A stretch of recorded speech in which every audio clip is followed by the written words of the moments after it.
So everybody, it's Stephen again. I was watching the Jordan Peterson exposition on the Gospels, or his Jonathan Pajot and John Vervaeke and Bishop Barron and various people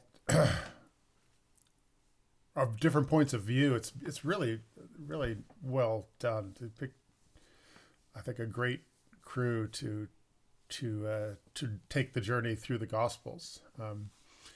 And I also watched Paul Vanderklay's exposition on that. I just watched part of the first one, and I had an idea that I thought was missed.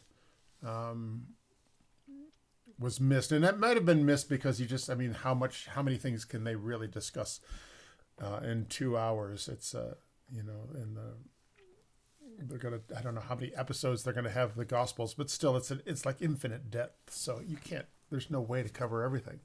So, but I thought that they missed something very critical right at the very beginning. And they start with the Gospel of John. And the Gospel of John is written from a very a Greek, Constantinople, Alexandrian point of view, which sort of posits the final idea to be gained from the text, the grandest idea from the text. It posits that in the beginning. It says, in the beginning, this is what's going on, and from that we derive the actions of this man and God combination. So it begins with the idea that that the God descends into the body, that the final idea that this is a man God is where we begin, and that's a very, I guess you might say, Neoplatonic kind of way of looking at it. But the other three Gospels, and maybe they will talk about this when they get to the other three, are the synoptic, and the synoptic Gospels begin in the exact opposite way. They begin with how the man becomes a god.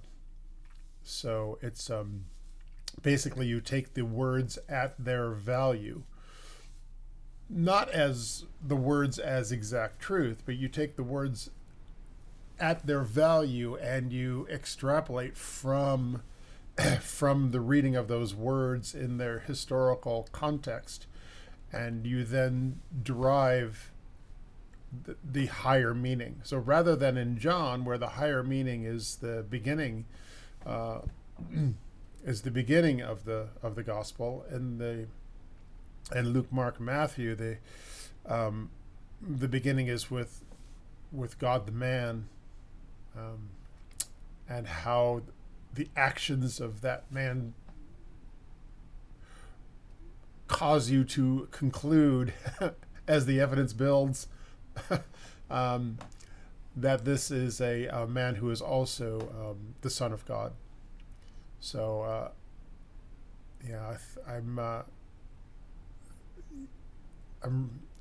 you could almost make you could simplify it, I think, in a way by saying that the Gospel of John follows the thought that was espoused by Origen and the Alexandrians under the influence of the Greeks, that later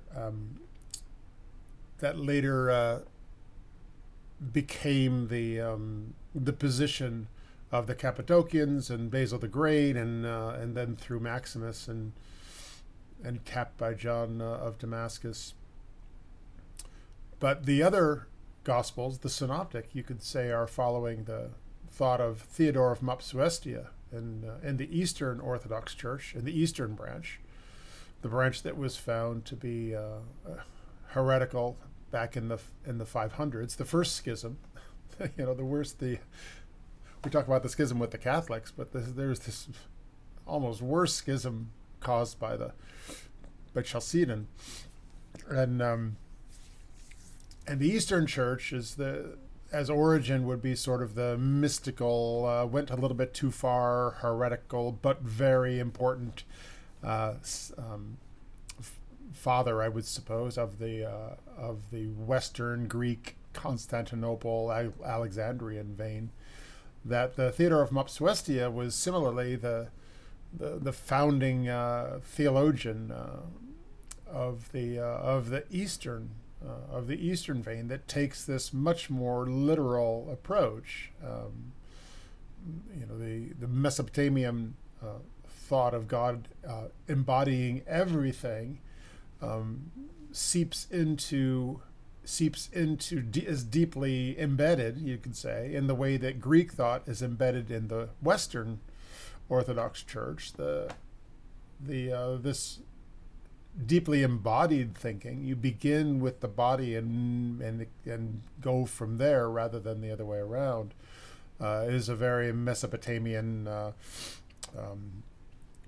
you might say Syrian, although the Syrian church was sort of half west, half east. But anyway, I thought it was missed, and I thought that Paul, I thought you'd find it interesting that when John was sort of saying, "No, wait, hold on, John Vervaeke, let's ponder this because these words have these really other meanings," and then in a way, John Pageau kind of threw a little bit of water on that and said, no, these words have our definite meanings, or these are things. I think he even said things. I was surprised. But I think John Vervaeke was right, but I don't know that he has the context that the other Gospels are taking the other point of view, that you begin with solid meanings and extrapolate into other meanings rather than beginning with right off the bat with these words that can have multiple relational meanings. So John begins in a very relational, higher idea, methodology, and extrapolates down to the particular of man. And the Synoptic Gospels begin with the particular of man, and through a more literal reading, derive the higher meaning. So anyway, that's enough of that. Thank you.